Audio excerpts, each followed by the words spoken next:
유동호 양혜정과 복지국가를 만드는 사람들.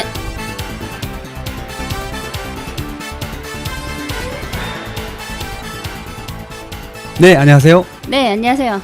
네, 혜정씨, 혜정씨. 네. 봄입니다. 아직 추워요. 네, 알겠습니다. 아니, 여전히 밖에도 춥고, 네네. 스튜디오도 춥고, 또 난로가 안 돼요. 아직 혜정... 멀리서 게스트분이 오셨는데, 네네. 난로도 안 되고, 난로가 왜 안 돼요? 저희는 원래 뭐 안 틀어주니까 상관없는데, 멀리서 게스트분이 오셨는데, 네. 아까, 이게 안 되네? 이러는 거예요. 그래요? 네. 뭐 다행히 그래도 겨울이 끝나는 거 아직 봄이 안 왔다고 하니까 네. 이 시점에서 좀 안 돼서 다행이긴 합니다. 그렇죠. 저는 남북 정상회담 이런 건 여러 가지 이슈가 있는데 네. 그것보다도 여러 가지 사회적 이슈가 좀 있었어요. 아시는지 모르겠지만 여전히 이제 사회적인 문제, 환경적인 문제 네, 있었거든요. 그렇죠. 네. 오늘 이 얘기를 좀 다시 한번 짚어보고자 이 선생님 모셨습니다. 네, 근데 이분이 저희 그 내만 보기랑 인연을 맺게 된 게 되게 독특해요. 어떻게요? 그냥 어른이- 내만복 하려고 오신 거 아니었어요? 아니에요. 저도 이분 딱 한 번 뵀는데, 네네. 내만복 총회에서 제가 처음으로 가본 내만복 총회에서? 총회에서 뵀는데, 야. 이분 잠깐 몇 번 그냥 같은 테이블에서 잠깐 몇 마디 하고 헤어지고 여기 초대될 줄 몰랐어요. 그래요? 네, 멀리서 오셨거든요. 어렵게 오시긴 했지만, 그러니까 초대하고 싶은 생각이 없었는데 왔다는 아니 이분 정체를 전 잘 몰랐어요. 거기에 총회 때. 그러니까 정체를 많이 얘기를 몰랐어? 나누거나 이러진 않아가지고 오. 정체를 이분 몰랐고 게스트로 이제 초대한다고 했을 때 그때서야 이제 이분이 어떤 분인지 샅샅이 또 뒷조사를 하려고 했으나 네. 베일에 쌓여 있고 아, 그리고 이분 독특하게 네. 내가 만드는 복지국가에 스스로 찾아오신 분. 스스로? 뭘로? 스스로? 뭘로? 뭘로? 뭐를 매개로. 뭘로? 네, 어린이 병원비. 어린이 병원비. 네, 이거 그 한 운동을 이슈인데? 지켜보셨대요. 그래요? 네. 이거 한번 들어봐야겠네. 어떻게? 지켜보시고 네. 그러면서 관심을 계속 갖고 관찰을 하시다가 네. 그래도 좀 괜찮아 보이셨나 봐요. 다행이네요. 네, 그래서 스스로 찾아오셔서 내가 만드는 복지국과 인연을 맺게 되시고 네네. 그래서 어떤 이유로 또 어린이 병원비에 관심을 갖게 되셨는지 또 이런 얘기도 함께 들어보고요. 네, 알겠습니다. 지금 이제 공부 중이시래요. 그래요? 그래서 관련돼 있는 공부 중이신 그 분도 같이 이야기를 들어보도록 하겠습니다. 스튜디오에 모신 분은요 오승은 선생님이십니다. 안녕하세요, 선생님. 네, 안녕하세요. 만나서 반갑습니다. 웬일이니? 목소리가 웬일이냐? 좋아요? 아니 뭐 저렇게 말하니 갑자기 저도 당황스럽긴 한데 네. 내가 갑자기 이래 정신 차려야 돼. 네, 아까 보니까 우리 양희정 선생님께서 어린이 병원비가 네. 중요한 맥이었다라고 하는 맞습니까? 네, 맞습니다. 사실 저는 영국 더럼 대학교에서 네. 지금 어린이 호스피스를 공부하고 있고요. 사실 영국에서 공부를 하다 보니까 한국의 다른 의료 서비스들과 여러 가지 제도적인 부분들을 눈여겨보게 됩니다. 그런데 한국은 특별하게 중증 질환자들, 특별히 희귀 난치 질환이나 소아암이나 이런 것 질환을 가지고 있는 분들은 너무나도 많은 의료비가 발생하는 게 사실입니다. 특별히 말기에 도달하면 할수록 더 많은 치료비가 발생되고 있거든요. 그래서 이 부분이 너무 참 심각한 부분인데 어떻게 하고 있나 유심히 살펴보니 뭐 이런 귀한 운동을 하고 있더라고요. 그래서 유심히 지켜보고 참여하고 질문도 하고 여러 가지 활동 내역들을 보게 되었습니다. 그래서 여기에 아마 이렇게 관여하고 있는 게 아닌가라는 생각을 합니다. 뭐 네. 일단 대한민국의 의료 시스템, 네, 그다음에 영국의 의료 시스템 네. 이 차이가 있기 때문에 거기서 발생하는 비용 차이일 수 있는 거죠? 그렇죠. 비용 차이라기보다도 네. 일단은 시스템 자체가 너무나도 상이하게 다른 부분이고요. 네네. 우리나라의 보험 시스템은 어찌 보면은 독일 시스템이 이렇게 자리 잡혀 있는데 상대적으로 많은 의료 서비스나 의료 병원들은 미국 시스템을 쫓아가고자 하고 있죠. 그죠. 그러다 보니까는 굉장히 이상한 엇박자를 내면서 움직이고 있는 게 네. 한국 의료의 현실이지 않나 그렇게 생각을 해봅니다. 저희 특별히 그 아동 호스피스에 관심을 갖게 된 계기가 있었는지 왜냐하면 사실 제가 아무도 믿진 않지만 제가 간호학을 전공했잖아요. 유도 그래서- 아니야? 유도 아니야? 제가 배울 때도 호스피스에 대해서 임종간호라고 해서 네, 네. 2학점짜리를 들은 그 기억이 아주 굉장히 오래전에 공부했기 때문에 가물가물하게 나는데 그때 배운 내용은 전혀 사실 기억은 안 나요. 네. 근데 성인 호스피스도 굉장히 생소하고 생소한 단어를 모르는 건 아니지만 우리가 인접해서 볼 수 있는 사실 서비스 제 주변에서 돌아가시는 분들이 받아본 서비스가 전혀 아니거든요. 네, 근데 네. 거기에다가 아동 호스피스라는 개념이 우리나라에 있나? 이런 것들이 활동하고 있는 어떤 기관이나 이런 게 있나 좀 사실 예, 궁금했거든요. 맞습니다. 조사해 보셨으니까 좀 듣고 싶어요. 지금. 사실 먼저 했던 질문부터 저는 한 2002년부터 호스피스에서 일을 하면서 일을 하셨어요? 사회복지사며 그리고 제가 또 신학을 또 공부를 했기 때문에 전도사로서 네. 같이 이렇게 일을 하게 되었습니다. 어쩐지 목소리 들으니까 홀리했어. 그런 거하고 또 관계가 없고요. 당시 워낙 호스피스 독립형 시설이 거의 전무하다시피 했었기 때문에 환자가 이렇게 특별히 오는 케이스가 많지는 않았습니다. 어린이들을 말하는 거죠. 네. 그때 제가 처음 만났던 학생이라고 해야 될까요?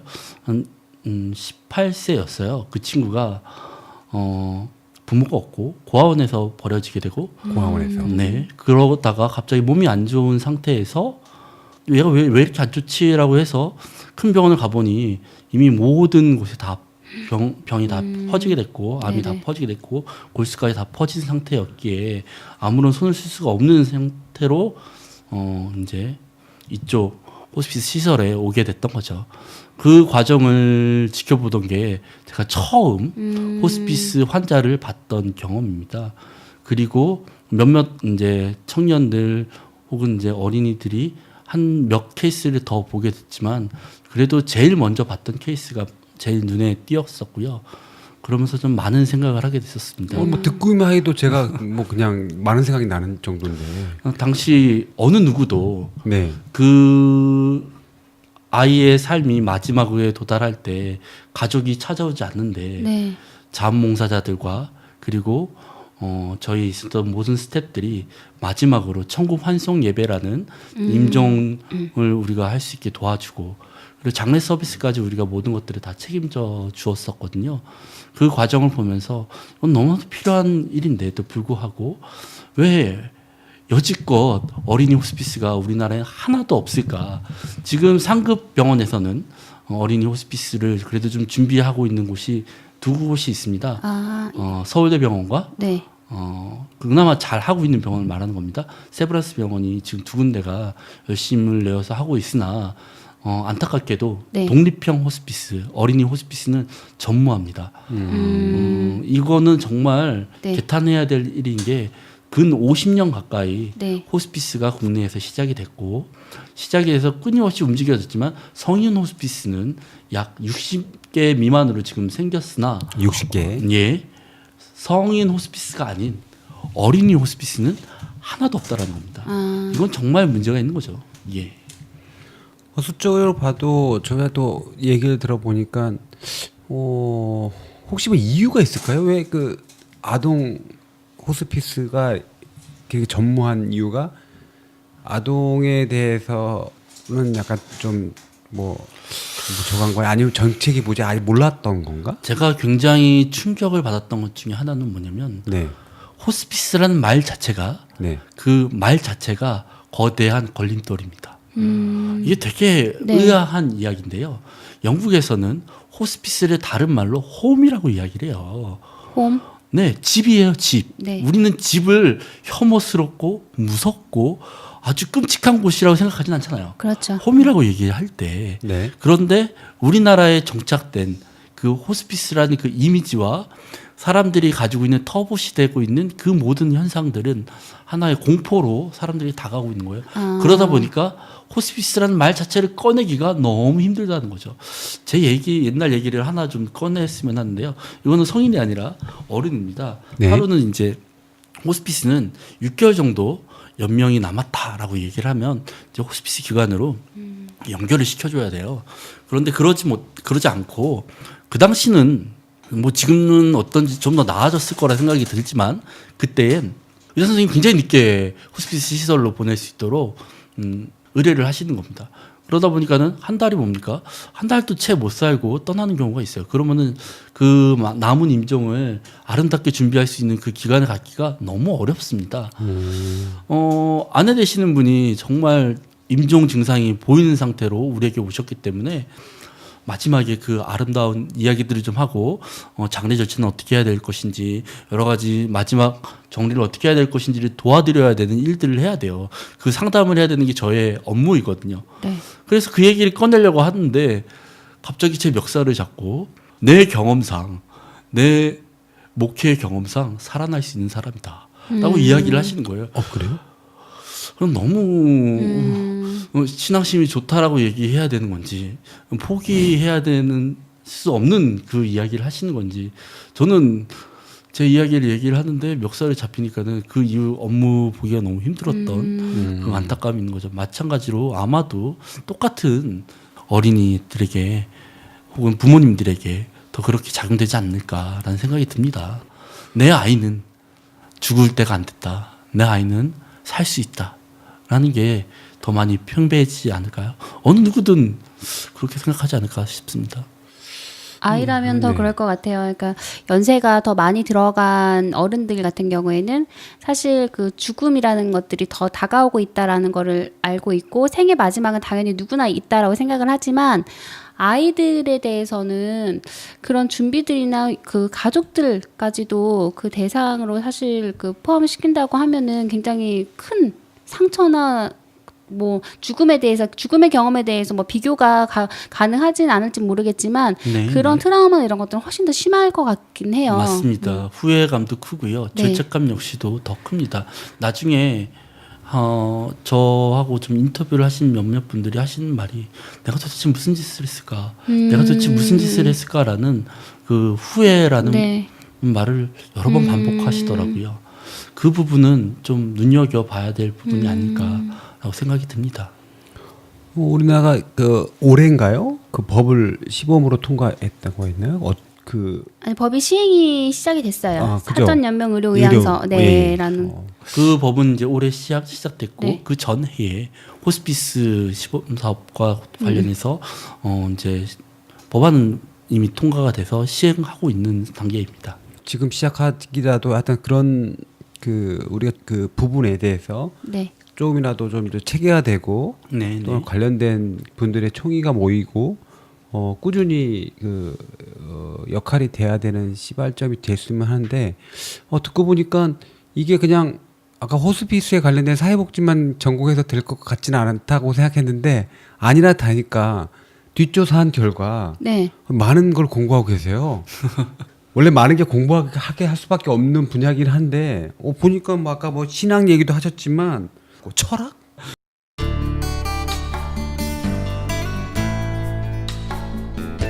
지금 여러분께서는 유동호, 양혜정과 복지국가를 만드는 사람들을 듣고 계십니다.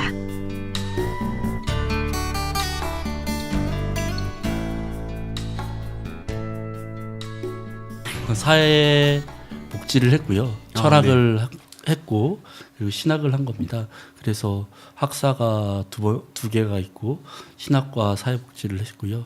철학을 2번을 하게 됐고 예 박사를 또 지금 2번째 하고 있는. 2번째요? 네네.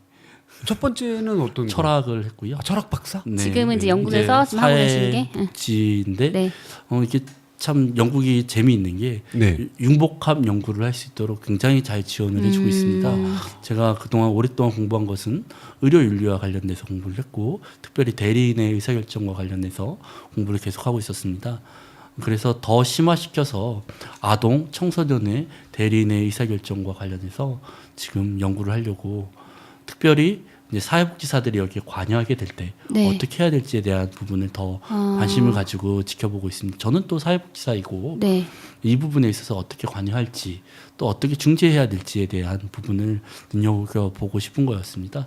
그래서 그 연구를 하고자 지금 잠시 한국에 필드워크를 하러 와 있는 겁니다. 대리인의 의사결정이라고 하면은 그 사전 연명 의료나 아니면 뭐 그 외에 관련돼 있는 다른 분들. 네, 맞습니다. 사실 네. 사전의료 의향서다라고 얘기를 하면 이게 어드밴스 디렉티브스라고 해서 네. 미리 네.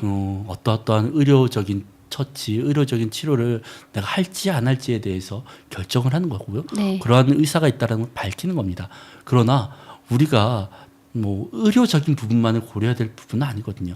그것 말고 더 많은 것들을 고려를 해야 네네. 됩니다. 먹는 문제, 혹은 잠자는 문제, 혹은 내가 어떻게 내 마지막을 잘 정리해야 될지에 대한 문제, 혹은 내 가족들한테 어떻게 해야 될지, 혹은 내 모든 그런 부분들을 어떻게 정리를 해야 될지에 대해서 사회복지사들이 관여해야 될 일이 제법 많습니다. 그 부분은 사실 논외로 빠져 네. 있는 거죠. 오로지 의료적인 부분만 중요하다라고 여기게 되면 그 부분만 눈여겨보게 되고 그 외의 것들을 보지 못하면은 그만큼 삶의 질이 낙후된다고 할 수 있겠죠. 영국에는 언제 가셨던 거예요, 그분? 2013년도에 제가 버밍엄 대학교에서 네네. 의료윤리를 시작하게 됐습니다. 갑자기 막 듣고 보니까 뭐 여러 단어가 보니까 머리가 쥐가 났어요. 버밍엄 하니까 무슨 저는 네. 옷밖에 생각이 버킹엄 뭐 그런 건 아니고요. 이게 바닥에 지식이 네. 바닥에 나가지고 이러면 안 되는데 정신 차려야지. 거기서 재미있었던 것은 이제 의료윤리를 공부하면서 다양한 친구들과 함께 의대 친구들하고도 같이 공부를 해보고 이들이 어떻게 생각하는지에 대해서 여러 가지 생각을 같이 공유하고 나누는 게 정말 재미있었습니다. 수업 시간 1시간 전에 학생들이 미리 와요. 그래요? 와서 같이 오늘 있을 얘기들을 미리 떠듭니다. 그리고 수업 시간 내내 또 떠들고 우리 덜 떠들었으니까는 펍에 가서 더 떠들자고 얘기를 하는 겁니다. 정말 많은 것들을 공부를 하고 와서 학생들이 거기에 대한 논의를 할 수 있도록 준비하고 오는구나. 이걸 보면서 저는 굉장히 큰 충격을 받았어요. 과연 우리 학생들, 우리 한국에 있는 학생들이 이렇게 열심히 공부를 할까? 공부를 하려고 왔으니 대학원에 오는 것은 알겠는데 네. 이렇게까지 열심히 하는구나 하는 걸 보고 너무 놀랐습니다. 놀라신 것뿐만 아니라 같이 열심히 하신 거죠? 열심히 하려고 노력을 했어요.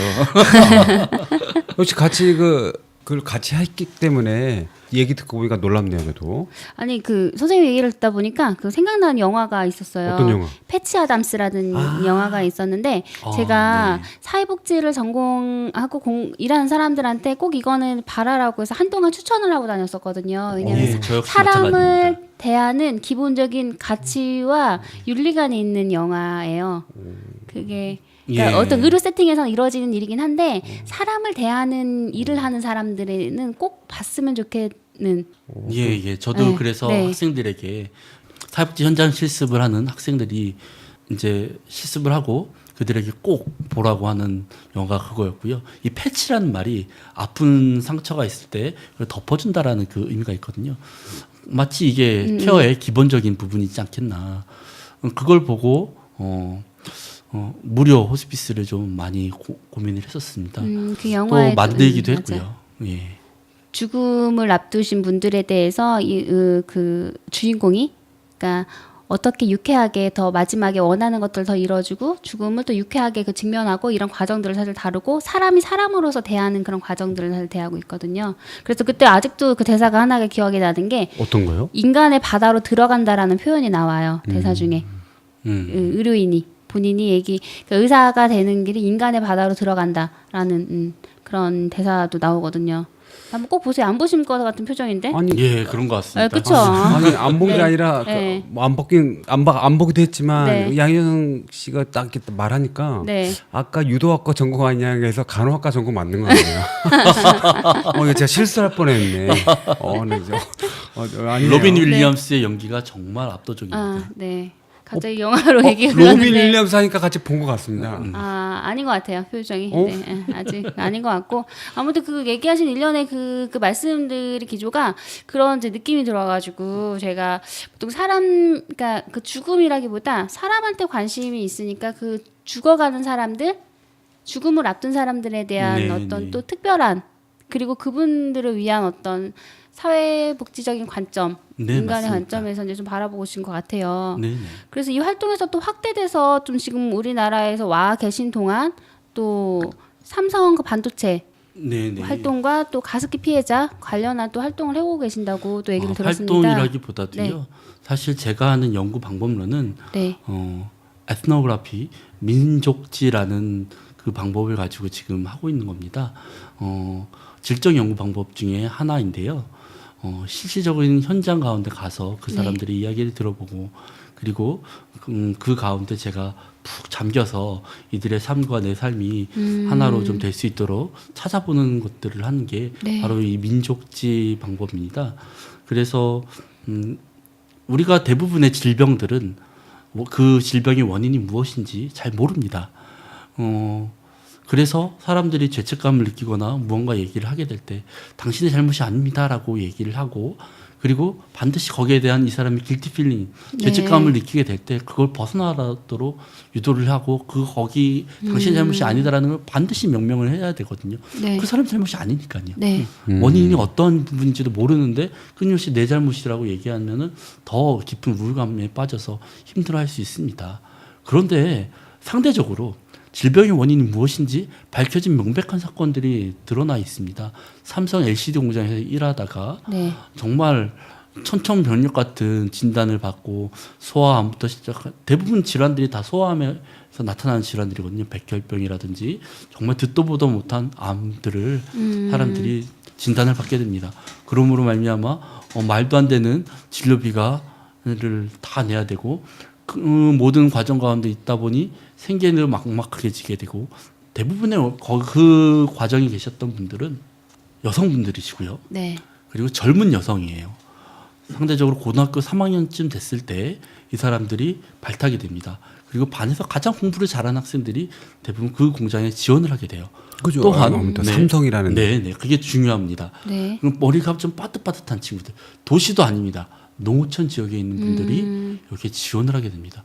그러면 이 엄청나게 체력도 좋고 머리도 좋은 그 친구들이 이곳에 와서 여성분들이 대부분들이 와서 일을 하게 됩니다.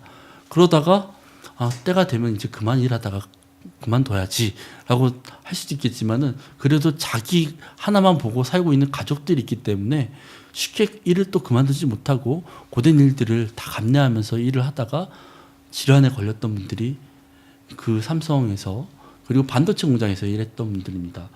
혹 얼마나 많은 분들이 제보가 왔고 사망되셨는지 혹시 들어보신 적 있으십니까? 전 이걸 보고 너무 깜짝 놀랐어요. 이 반도체 공장에서 이럴 수가 320여 명 되시는 분이 320여 명. 되시는 분들이 제보가 들어왔고요. 네네. 그 중에 118명이 사망했다고 합니다.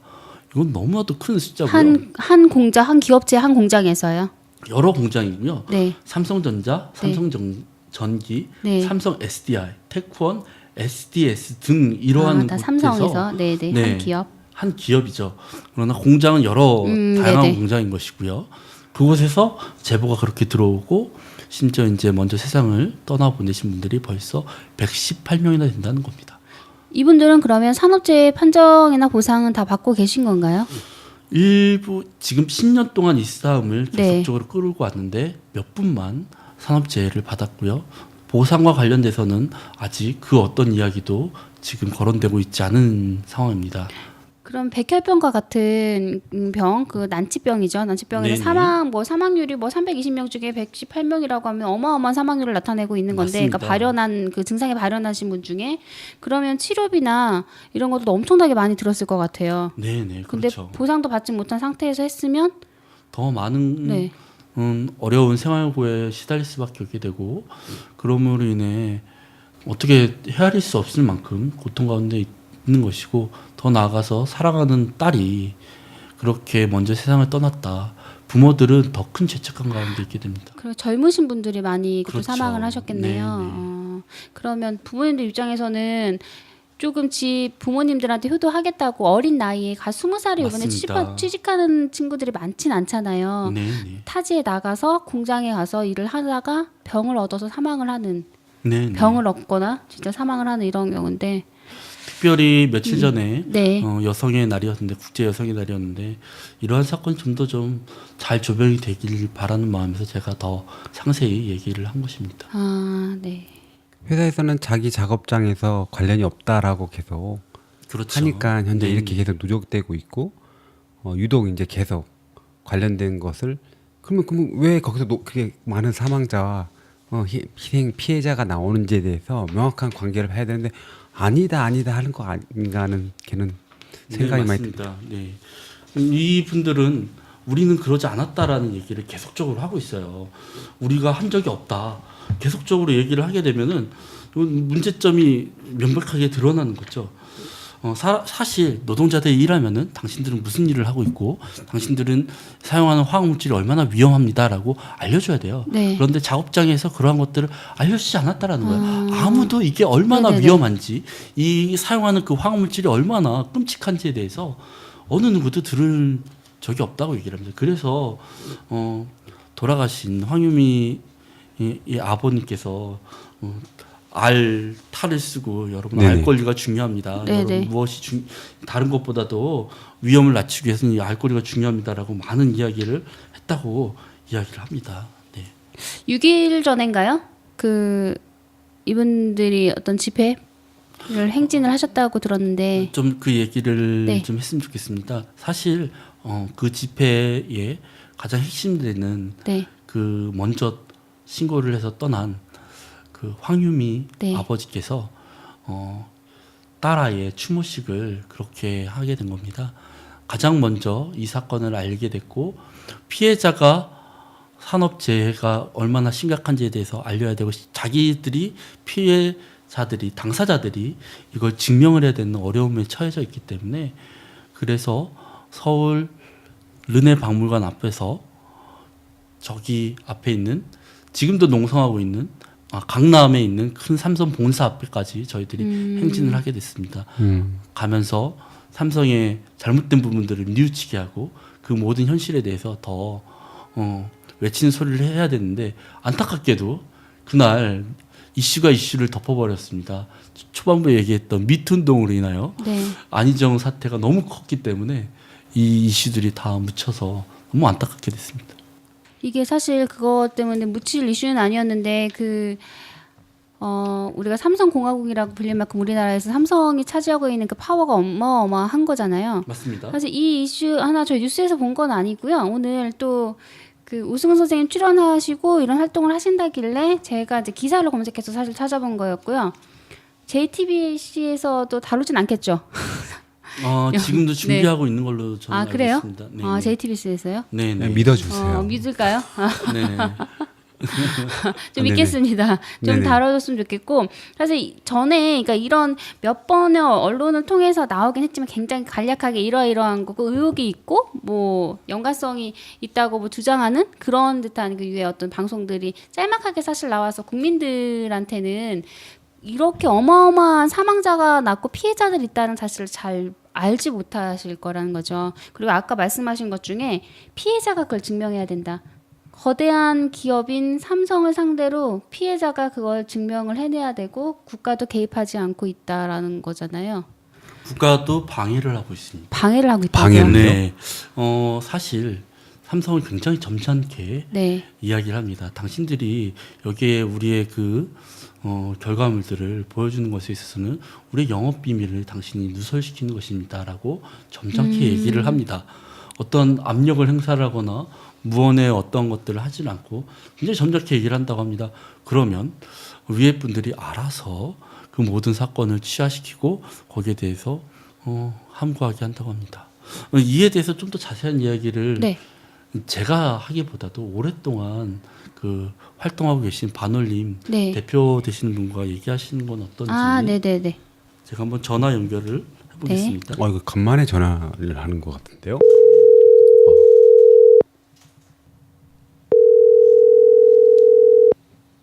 네 선생님 전화를 안 받으셔가지고요. 네 예. 반올림 지금 전화 연결했고요. 예. 선생님 소개 좀 해주십시오. 예. 네네. 저는 반올림에서 상임 활동하는 이종란이고요. 노동자들, 산재 피해 노동자들, 전자산업 한재 피해 노동자들 산재 상담하고, 대리하는 일을 하고 있습니다. 네, 안녕하세요. 저희는 내가 만드는 복지국가에서 하고 있는 복지국가를 만드는 사람들이라는 팟캐스트를 진행을 하고 있습니다. 네. 네, 오승훈 선생님께서 나오셔서 네. 피해자가 피해를 규명해야 되는 이 상황에 대해서 말씀을 해주셨고, 지금은 국가가 아예 개입하는 것이 아니라 방해하는 고 있다라고 지금 현실을 또 얘기를 해주셨고, 피해자 상황과 또 사망하신 분들, 돌아가신 분들에 대한 어떤 상황들, 그리고 또 산업재해 인정을 받지 못해서 계속 가족이 부담하고 피해자가 부담을 하는 의료비 문제, 이런 거 간략하게 얘기를 해주셨거든요. 네. 네, 지금은 그럼 지금 피해자분들은 또 어떻게 지내시고 계시는지, 지금의 상황은 어떠신지 좀 또 말씀을 네. 해주시면 또 좋을 것 같습니다. 네. 일단은 2007년도, 그러니까 지금부터 11년 전에 23살의 나이에 백혈병으로 사망한 고 황유미 씨의 이 죽음의 진상을 규명해 달라는 아버님이셨던 황상기 어르신, 네네. 그분이 제보로부터 지금까지 이제 11년이 지났어요. 네.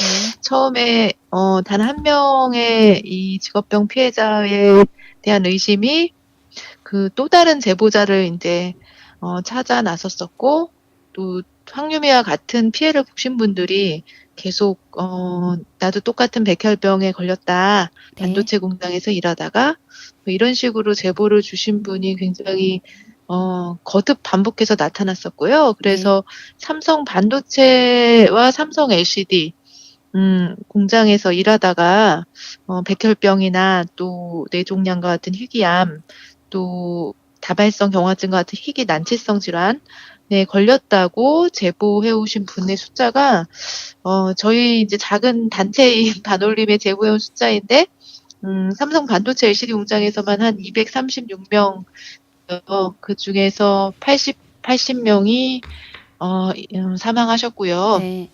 네, 그 가장 최근에는 작년 추석 10월 4일 날 전신성 경화증이라는 네. 병을 앓던 이혜정 님께서 전신성 경화증 말 그 자체로 이제 온몸이 굳어가서 결국은 폐근육이 그러니까 굳어서 사망에 이르는데요. 네. 네. 굉장히 고통스럽게 투병하다가 이제 사망을 하셨습니다. 이런 분들이 그 살아 생전에 산재 신청을 했었지만 그 국가기관인 근로복지공단에서는 네. 이들의 업무와 질병 간의 인과관계에 대해서 이 피해 노동자와 유족에게 입증을 해야 인정을 해주겠다, 이런 태도를 견지하면서 계속 인정을 해주지 않았어요. 네. 삼성은 다 영업비밀로 화학물질에 대한 유해성 정보를 감추고 있는 상황에서 아픈 노동자나 그 가족이 그것에 이 병이 왜 생겼는지, 어떤 유해 물질에 노출돼서 이 병에 걸렸는지를 입증하는 건 사실 거의 불가능한 일인데, 그 불가능을 이 국가가 강요로 해왔었던 것인데요. 어쨌든 그것이 작년에 대법원 판결이 한번 이 희귀질환에 대한, 첨단 전자산업의 희귀질환에 대한 어떤 인과관계는 어떻게 따져야 되는가, 네. 기존처럼 엄격하게 따져서는 안 되고 이 사회보험 정신을 충분히 살려서 국가가, 사회가 전체적으로 부담하는 방식이 옳다 해서 입증 책임을 대폭 완화하는 그러한 대법원 판결까지 나와 있는 상태이고 합니다. 뭐 듣고 보니까 같이 진행하고 있는 이동호라고 합니다. 네. 듣고 보니까 상당히 이제 안녕하세요. 암울한, 네, 안녕하세요. 상태인 것 네, 같은데요. 네. 그럼에도 불구하고 되게 오랜 기간 네. 저희가 암만 생각해도 그 작업장에서 이 많은 사람들이 나왔는데 대체 원인이 어디서 나왔다고 하는 거를 이미 예, 피해를 입은 쪽에서 네. 하라고 하고, 이걸 국가기관이 그걸 용인하고 네. 있다는 자체가 좀 약간 좀 화가 날 정도가 아니라 분노할 정도거든요. 네, 사실 국가기관이 나서서 예, 그러니까 바로 그거 아닙니까? 예, 잘못된 점을 시정하도록 해야 되는데, 오히려 삼성의 하수인처럼 사실상 굴어왔었어요. 매우 사실 굉장히, 사실 생각만 해도 뭐 너무 치가 떨리기도 하거든요. 그러니까 사실 개개인의 힘없는 약자들이 아무런 보호 조치 없이 네. 죽어갔고, 죽었는데도 규명을 할 수가 없고, 또 규명을 해달라는 걸 떠나서 최소한의 사회복지인 이 산재를 인정해서 유족이나 아니면 재당한 노동자들이 치료할 길, 생존의 길, 이거를 좀 최소한 보장해달라는 게 산재보험인데, 네. 그마저도 뭐 아무것도 해줄 수 없다. 라는 게 과연 정상적인 어떤 그러한 국가의 시스템일지 굉장히 좀 암울했었는데 작년에 제가 아까 말씀드렸다시피 작년에 이것에 제동을 거는 대법원 판결이 나왔지 않습니까? 네네. 네네. 그 판결 취지대로 앞으로는 좀 더 손쉽게 또 산재가 좀 많이 인정이 될 수 있도록 법도 개정이 되고 또 공단의 행정도 바뀌었으면 좋겠습니다. 그럼 지금 반올림에서 네. 뭐 단기 목표든 지금 목표로 두고 있는 어떤 활동하시는 내용이랑 이 방송을 듣는 국민들께 당부하고 싶은 말씀 있다고 하면 그 말씀 좀 들어보고 싶습니다. 네. 저희 반올림은 뭐 다른 것보다 일단 이 첨단 전자산업에서 그 제조 공장에서 일하다가 그러니까 첨단 전자기기를 만들다가 그러니까 또 눈에 보이지는 않지만 가장 그 핵심적인 그 부품이 반도체라고 하는데 그 반도체를 만들다가 목숨을 잃거나 네. 또 희귀병에 걸려서 고통을 당한 노동자들에 대한 그러한 어떤 최소한의 산재 인정 싸움에서부터 이제 반올림 활동이 시작됐는데요. 네. 이 활동을 하다 보니까 저희들도 처음에는 잘 몰랐었던 이렇게 여러 가지 진실들 이런 것들을 알게 된 것이 일단은 이 반도체 전자산업이라는 게 우리가 그냥 기존에 알던 것처럼 뭐 깨끗한 산업 또 뭐 그런 산업이 아니라 오히려 굉장히 많은 유해 화학 물질들을 사용해서 네. 이러한 제품들을 만드는 굉장히 유해성이 높은 산업이라는 거. 그래서 이것을 왕성하게 우리가 소비들을 하잖아요. 전자 제품들을. 네. 이 왕성한 소비자의 한 명으로서 이것들을 만드는 노동자들이 만드는 과정에서 어떤 일들이 있었는지를 좀 기억하고 같이 이 아픔에 공감해 주기를 하는 그러한 바람이 있어요. 네네. 네. 그리고 그런 시선으로 그러한 공감으로 이 문제를 보아주셨으면 하는 바람과 저희가 처음에 접했던 황유미 씨의 죽음, 그 아픔이 한두 명이 아니라 굉장히 많이 있었다는 거죠. 밝혀진 죽음만 80번째이고 또 우리가 다 미처 밝히지 못한 그러한 억울함들이 많은데 이제 동시대를 살아가는 우리 같은 시대의 사람으로서 사실 이분들의 억울한 죽음 혹은 이분들의 고통 지금도 여기 서울에 있는 종합병원에 뭐 항암병동에서 굉장히 힘겹게 사투를 벌이는 피해자들이 많이 있거든요. 또 백혈병에 걸려서 또 뇌종양에 걸려서 투병하는 노동자들이 있다는 거 그리고 그분들에게 물론 우리가 직접 뭐 산재다 아니다를 판단하는 그런 주체는 아니지만 이 반올림 싸움에 많은 지지와 응원을 네네. 부탁한다는 말을 좀 드리고 싶고요. 반올림이 또 단지 삼성만을 상대로 해서 싸우는 것이 아니라 이것이 삼성이라는 대기업이든 삼성뿐만 아니라 이러한 전자산업에서 일하다가 이렇게 직업병에 걸리고 또 그런 분들에 대한 최소한의 어떤 보상이나 그런 문제 또 더 중요한 예방에 대한 문제, 네. 재발 방지를 위한 그런 싸움 하려고 하고요. 네. 저희 반올림 활동에 그리고 지금 저희가 농성을 또 하고 있어요. 네. 그래서 농성이요? 삼성 앞에서 네. 농성이 889일째 되고 있습니다. 굉장히 오래됐는데요. 뭐 앞서 선생님께서 말씀하셨는지는 모르겠지만 저희가 삼성 반도체 LCD 노동자들에 대해서 삼성이 사과하고 보상을 제대로 하라고 하는 내용으로 농성을 하고 있고, 근데 삼성은 이 문제를 싹 다 끝난 문제다. 이미 끝났다. 다 보상했다. 이렇게 보고 이렇게 이제 언론 플레이를 했지만 결코 그렇지 않거든요. 아직도 많은 노동자들이 제대로 된 보상이나 제대로 된 사과를 받지 못해서 힘들어하고 있는데 이 부분에 대해서 저희가 대화로서 또 삼성이 약속했던 사회적 어떤 책임을 지는 방식으로 이 문제를 풀어보고자 그렇게 요구하는 농성인데요. 삼성이를 너무 외면한 지 오래됐습니다. 889일째인데 네네. 더 외면하지 말고 지금이라도 이 저희가 요구하는 이 정당한 이 직업병 피해 대책에 대한 것에 관심을 기울이시고 예, 진정성 있게 이 문제를 임하셨으면 좋겠습니다. 듣고 보니까 진짜 저도 이제 가슴이 먹먹해가지고 네. 뭐 그렇게 오래 걸렸나 물론 소식은 가끔씩 들었는데 네. 안타깝습니다. 건강하시고요. 네. 제가 저희 감사합니다. 함께 모든 이 청취하시는 분들 관심 있게 네. 지켜보겠습니다. 네, 아유 감사합니다. 네, 감사합니다. 감사합니다. 네, 고맙습니다.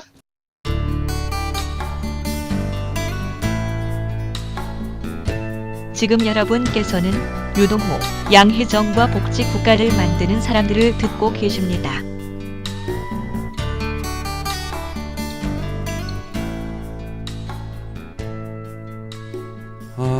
답답합니다. 왜냐하면 약간 인간성이 상당히 있는 것조차도 인정을 안 해야 지금 현재 앞으로 생길 또는 기존에 잊혀졌던 것들이 다 관련이 없다고 다 하는 형태가 참 놀랍습니다. 뭐 영업비밀이라고 하는 내용은 막 들었는데 따지고 보면 살인 비밀이잖아요. 거꾸로 보면 살인을 하는 물질에 대한 비밀이 있다는 자체가 저는 이제 이해가 옛날부터 안 됐거든요. 근데 여전히 근로복지공단이라는 곳이 정부기관이 네. 제대로 좀 했습니다. 다른 요구가 아니었던 것 같아요. 사과, 보상. 솔직히 산재를 당할 때 그 치료비 아까도 말했듯이 엄청난데 이걸 개인한테 네가 걸렸잖아. 난 모른다. 어디서 걸린 거냐 이렇게 하는 건 좀 그런 것 같습니다. 이야기를 좀 더 계속 하다 보면 아까 보면 가습기 문제 했는데 네, 맞습니다. 이것도 엄청난 사회적인 문제고 있고 예, 책임 사회적 소지가 있는 참사로- 거잖아요. 참사로 규명이 되어졌고 지난 토요일 날 피해 접수된 것만 6,002명입니다. 6,002명이요. 그럼 뭔가 심각한 어떤 그 신체적인 변화가 사실 있었기 때문에 그분들은 그렇죠. 그 자각할 수 있는 증상이 나타난 게 이제 6,200명이라는 얘기잖아요. 맞습니다. 이거 단순하게 야 네. 이거 거짓말 아니야?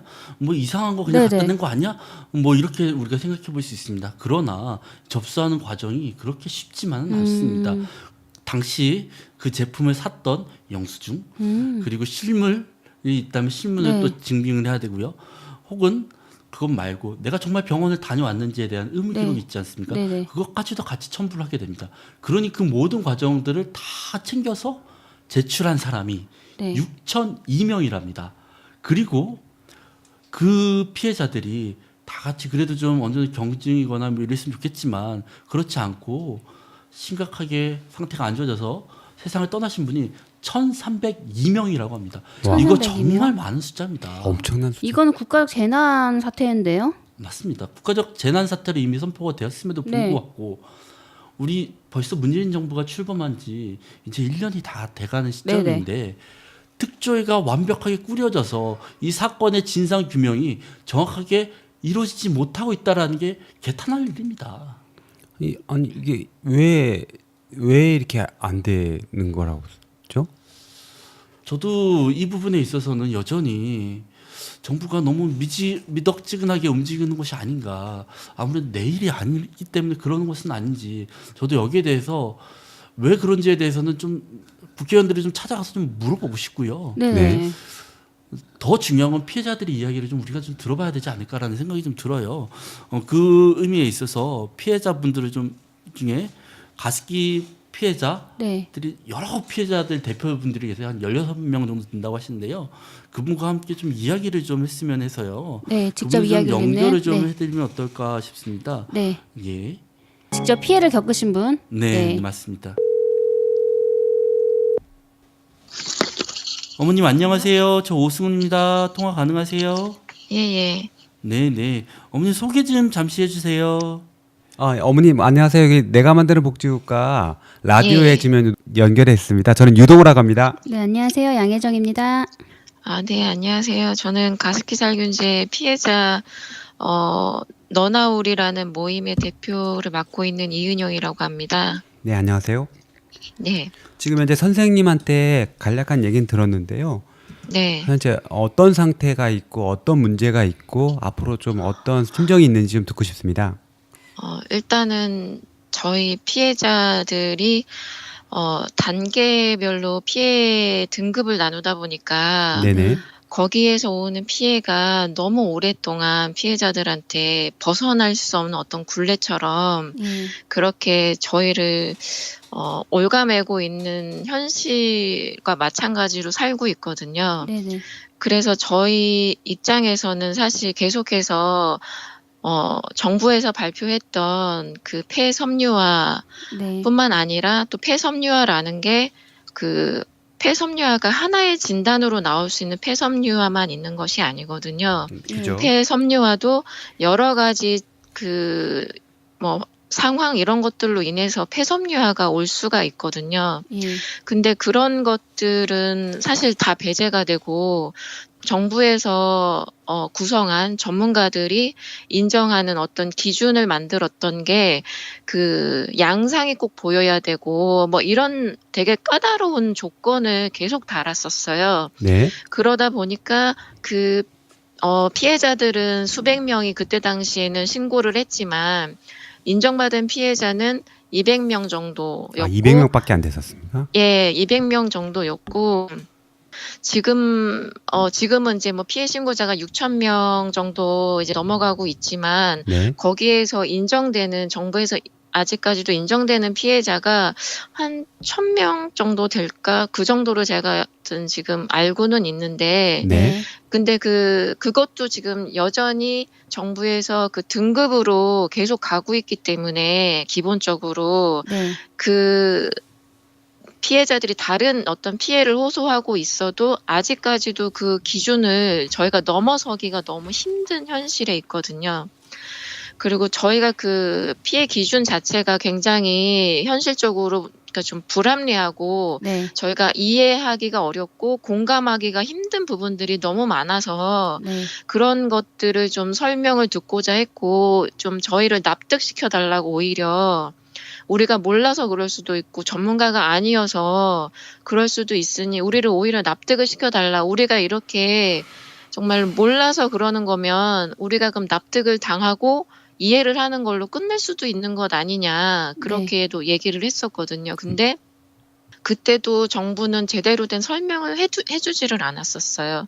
제가 그때 1차 신고자로 2011년도에 신고를 하고 네. 그다음에 이어서 2차 신고자까지 접수를 정부가 받으면서 그거에 대한 이제 피해자 발표를 하면서 1, 2, 3, 4라는 단계를 발표를 했었거든요. 네. 어머니 그 당시 정부가 어떤 정부였죠? 저희가 그때 두 정부를 이어져서 저희가 왔죠. 이명박 박근혜 정부를 이어져서 저희가 여기까지 왔고 이제는 문재인 정부까지 오게 된 거죠. 네.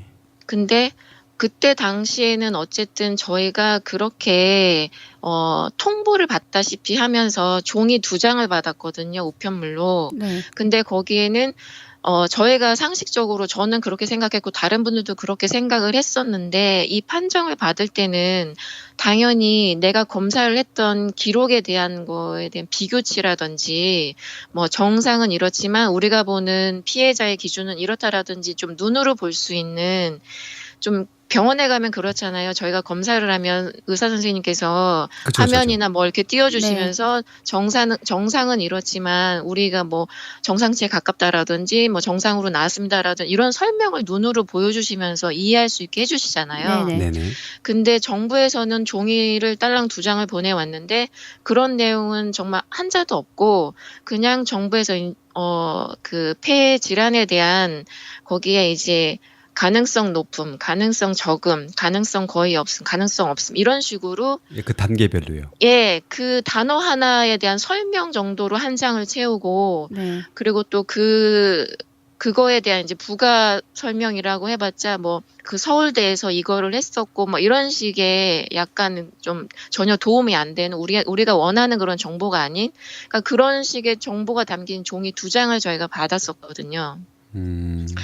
그러니까 저희가 더 납득하기가 어려웠었고 이해가 더 안 됐었던 부분이 그런 데서 시작이 된 거였거든요.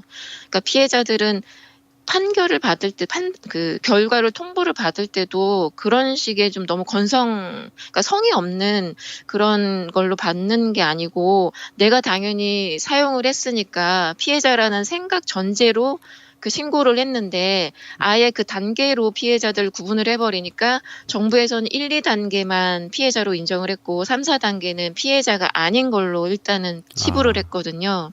그러다 보니까 거기에서 또 생기는 문제가 가해 기업들마저도 자기네들 제품을 써서 피해가 있다고 호소를 하는데도 피해자로 안 보는 거예요. 정부에서 이렇게 자기네들한테 이거 검증을 해줬다는 식으로 네네. 오히려 힘을 네. 더 얻은 느낌이었어요. 가해 기업들이 자기네들이 이렇게 입증을 받았지만 너네들은 피해자가 아닌 것으로 판명이 났다 이런 식으로 아예 피해자로 보지도 않더라고요. 그러다 보니까 저희들이 제가 이제 소송을 하고 싶어서 알아봤거든요. 네. 근데 변호사분들이 이제 제가 한 2-3번을 이제 상담을 했는데 그 변호사분들이 이건 이길 수 없는 싸움이다. 그러면서 다 꺼려 하셨었어요. 질 수밖에 없는 싸움을 굳이 왜 하시려고 하냐. 그런 말부터 해서 정말로 이기고 싶고 이 소송을 하고 싶으면 이거를 뒤엎을 만한 증거를 갖고 오라고. 피해자가? 오히려 이제 피해자가 갖고 와야 되는? 네. 입증을 이제 피해자가 할 수 있으면 그때 이 소송 할 만한 건데 네. 그게 아니면 질 소송을 뭐하러 하냐.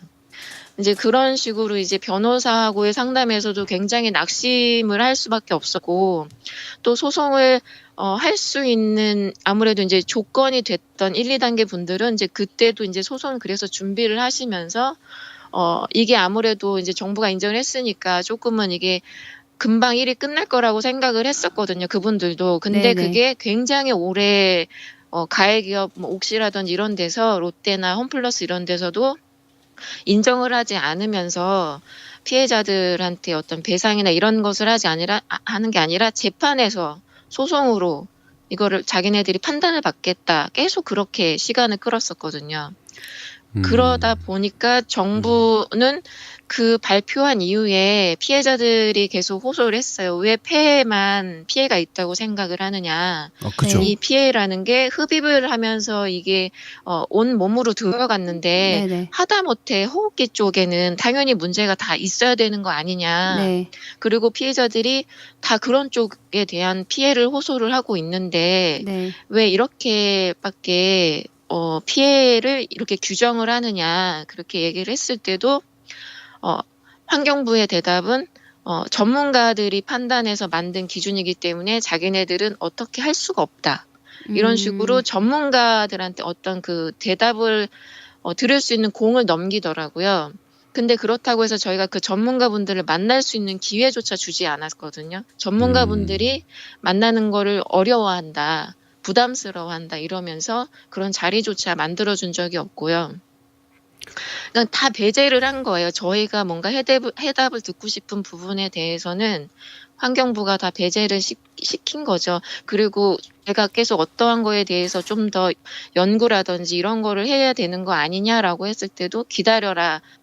이제 차차 할 거다. 뭐 이런 식으로 이제 뭔가 하고 있을 것처럼 그리고 하고 있는 것처럼 계속 얘기를 또 했었거든요. 몇 년 동안. 네네. 근데 알고 보니까 아무것도 한 게 없었던 거고 현실은 그러면서 그 흘러가 버린 시간 동안에도 피해자들은 계속 사망하고 있었고 또 상태가 더욱 악화되기도 하고 있었고 그러니까는 조금 제가 그래서 더 피해자분들이 더 화가 나는 부분이 정말로 정부가 저희한테 보여준 태도는 너무나도 완벽하게 방관자였다는 거예요.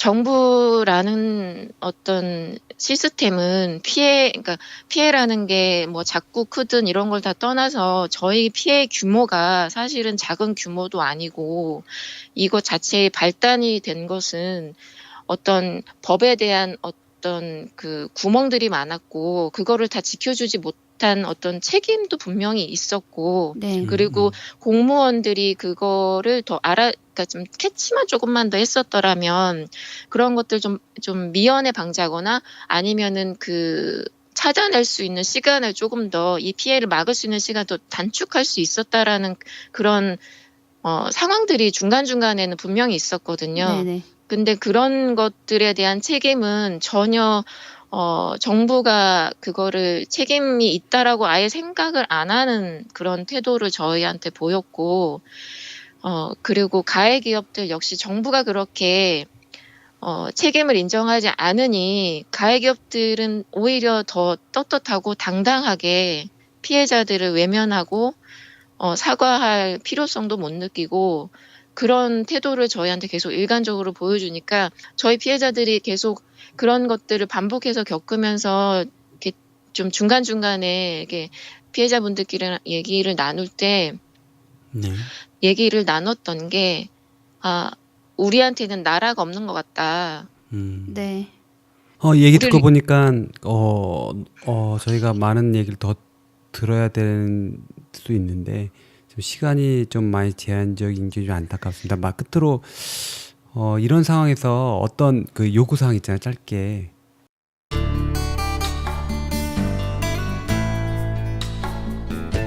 지금 여러분께서는 유동호, 양혜정과 복지 국가를 만드는 사람들을 듣고 계십니다.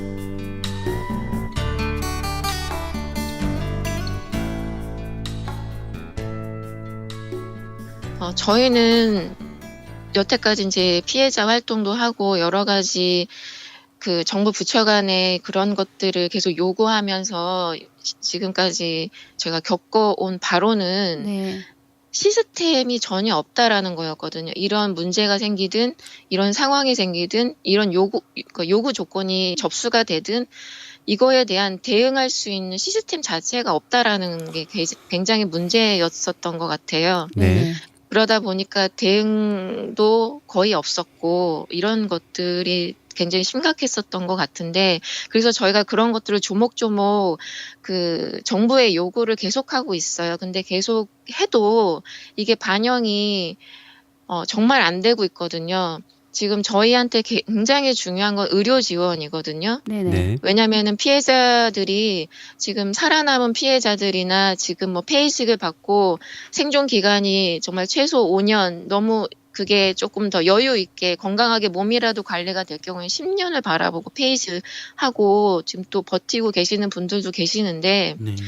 그분들이 지금 페이식을 한 지 또 1년, 2년이 지나고 이제는 그분들이 남은 삶이 나에게는 뭐 3년 정도 남았겠지 뭐 이런 식으로 그렇게 살고 계세요. 근데 이런 게 시스템이 안 돼 있다 보니까 그분들이 여전히 그냥 본인의 그 책임으로 병원도 다녀야 되고 비용 지출이 다 개인이 부담해야 되는 그런 상황에 지금 몰려 있거든요. 네. 그래서 그런 게 시스템화가 돼서 저희가 제일 요구하고 있는 의료 지원이라든지 그리고 저희가 아동 피해자가 많음에도 불구하고 교육부에서 아동에 대한 그 병원에 다니거나 모니터링 받을 때 그 출결 사항에 대한 회의가 전혀 없었었거든요. 여태까지. 네. 네. 그래서 그런 것들도 저희가 요구하면서 그러니까 이게 전체적으로 보면 복지와 관련된 거거든요. 복지부에서 할 수 있는. 네네. 근데 그런 것들을 복지부에서 해주기를 원해서 요구를 많이 하고 있는데 지금 솔직히 반영된 게 지금 거의 없고 저희 피부에 와닿는 것도 거의 없거든요. 그래서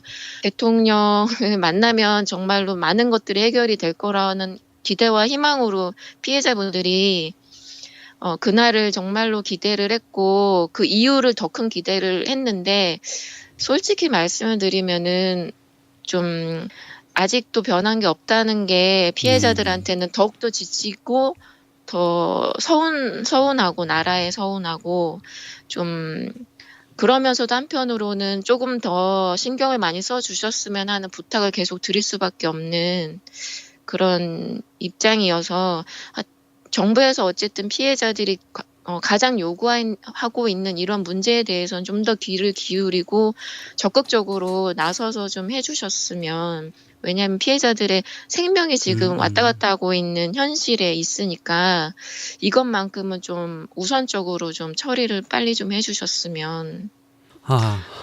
네, 알겠습니다. 짧은 시간인데도 많은 얘기 해주셔서 감사하고요. 요구사항 빨리 이루어졌으면 좋겠습니다.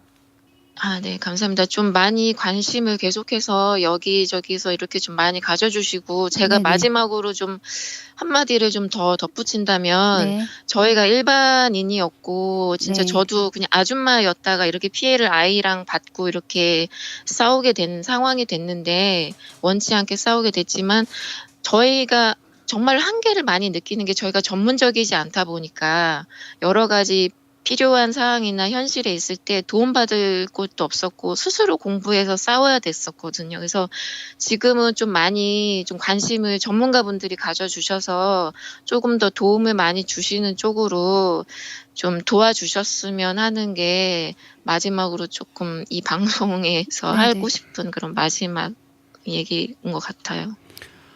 네, 알겠습니다. 네, 어려운 상황 가운데서도 또 전화로 그 인터뷰 응해주셔서 너무 감사드립니다. 예, 감사합니다. 감사합니다. 네, 감사합니다.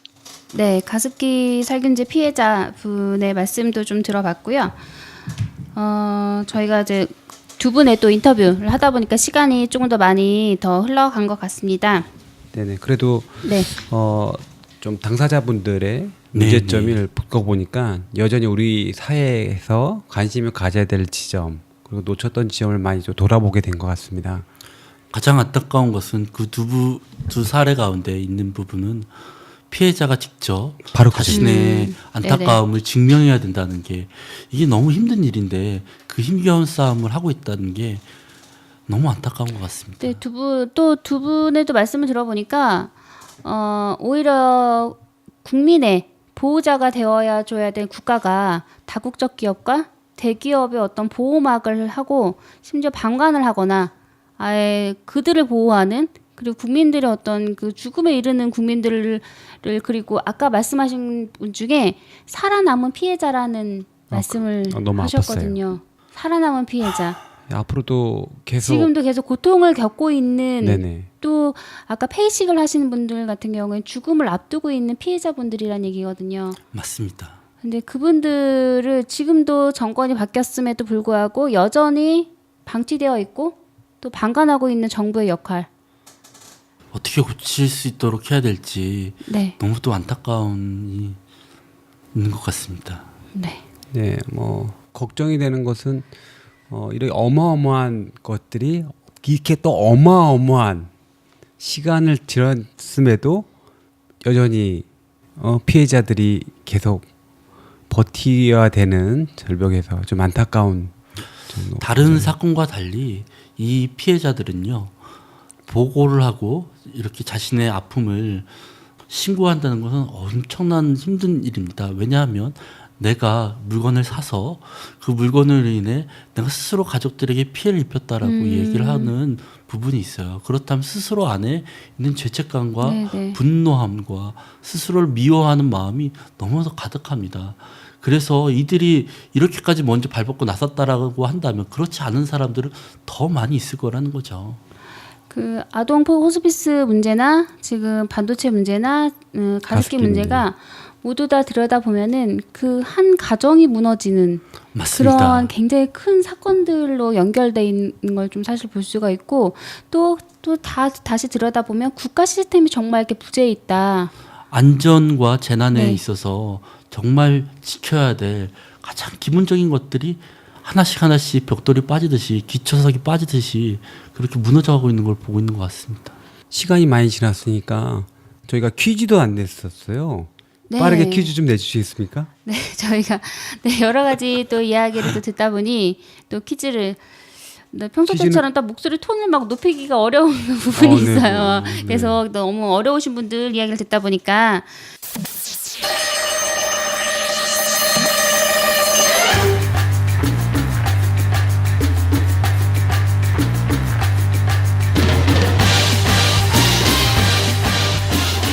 네, 저도 아직까지 못 외운 정답입니다. 지난주에 또 특집으로 저희가 꾸몄죠. 복지국가운동의 어벤져스. 또 내가 만드는 복지국가 운영위원들 저자 3분을 모셔서 저희가 또 이제 특집으로 이제 방송을 꾸몄었는데, 하긴 뭐 저희는 매회 특집이긴 합니다.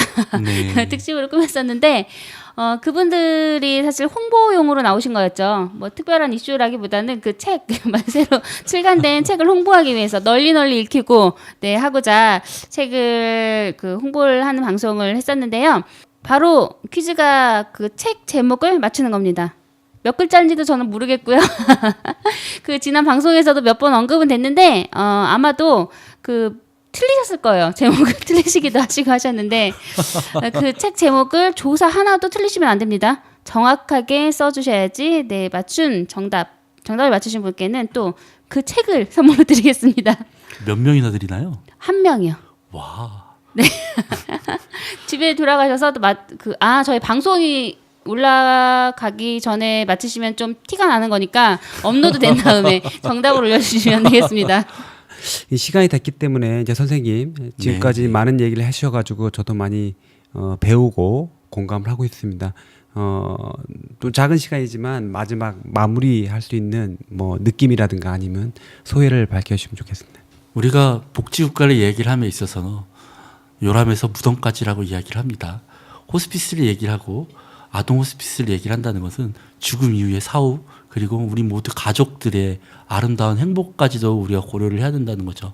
복지국가는 바로 이런 것까지 염두에 두어야 되지 않을까. 그러나 우리나라 현실에 있어서는 아직 아동 호스피스는 너무 멀거먼 이야기가 아닌가라는 생각이 좀 들었습니다. 삶의 질을 높인다라는 것은 오늘 하루의 우리의 삶이 정말 윤택하고 풍요로워질 수 있도록 함께 고려해야 되는 부분들이 여전히 풍성하게 많지 않나, 그런 생각을 다시 한번 해봅니다. 네. 지금 저 연구를 하시려고 지금 한국에 잠깐 와 계신 그 상황이시고요. 영국에서 학위 과정을 완전히 끝내시고 또 연구 또 다른 성과물을 가지고 오신다면 다시 한번 저희 방송에 출연해 주셔도 좋을 것 같아요. 네, 감사합니다. 네. 불러만 주십시오. 네, 오승은 선생님과 그다음에 이제 강남에서 농성하고 계신 그리고 가습기에서 마음이 아파하신 전환기하신 모든 배 소원이 이루어졌으면 좋겠습니다. 감사합니다. 감사합니다. 감사합니다.